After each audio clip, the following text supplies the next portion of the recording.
This is my entry into the 2021 clock challenge, and it's just segmented bird's eye maple with a little bit of blue stain put into it. I don't know how well it shows up on here. These are just leftover pieces. Looking for a bit of a rustic look on the clock. It's the first clock I've ever actually made. Thought I'd keep it simple. Turned out pretty nice.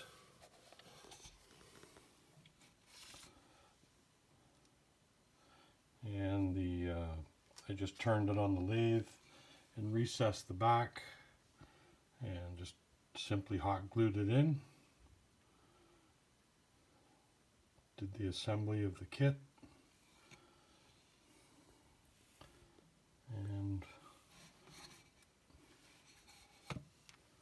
got it all completed. Great challenge.